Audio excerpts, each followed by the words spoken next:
J'aimais ta parole, Seigneur. Elle est la vérité sur mon sentier. Pareil, je vais me laisser guider et faire ta volonté sans murmurer, en espérant dans ta bonté.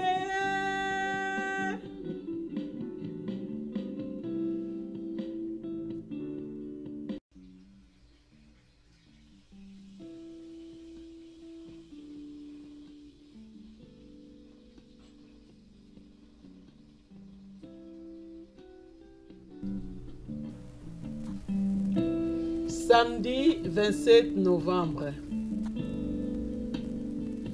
Nous étions par nature des enfants de colère.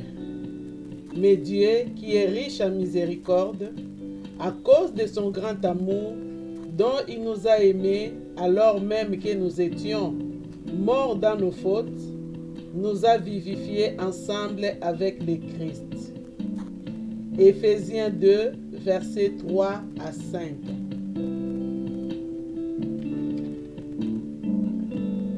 Abandonné.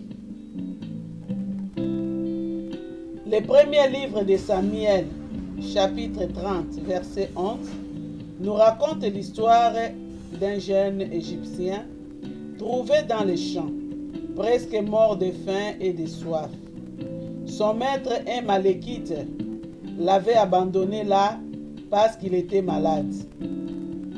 Servez ce monde qui ne connaît pas Dieu, mais sache que lorsque vous ne pourrez plus lui être utile, il ne vous connaîtra plus.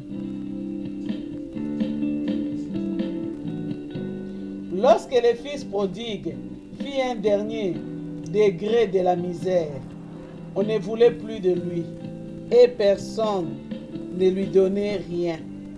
Luc 15, verset 16. Satan était un terrible maître qui ne cherche qu'une chose, votre malheur présent et éternel. En amenant ce jeune homme à David, on ne se trompait pas. Que méritait-il? La mort. C'était en somme un ennemi qui venait de participer à la destruction de Tchiklad, la ville de David. Son père était un Égyptien et son maître un Malékite. Tous les deux appartenaient donc à deux peuples ennemis. Il reconnaît tout cela. Il confesse ce qu'il a fait. Nous avons brûlé Tchiklad. C'est une très bonne chose de reconnaître devant Dieu ce que l'on est et ce que l'on a commis. L'avez-vous fait? Cela ne suffit pas. Il faut accepter Jésus comme sauveur. Les jeunes garçons ne voient plus en David un ennemi à dépouiller. Mais ils trouvent en lui un sauveur qu'il faut suivre. Avec une entière confiance, il l'accompagne désormais. Elle est très courte, l'histoire de ce garçon. Elle se présente comme en 3 tableaux. Le premier, sa misère profonde, telle qu'il ne méritait aucune pitié. Le deuxième, la grâce inexplicable. Le troisième, la délivrance complète de ce jeune homme, appelé désormais à suivre et à servir les oins de l'Éternel.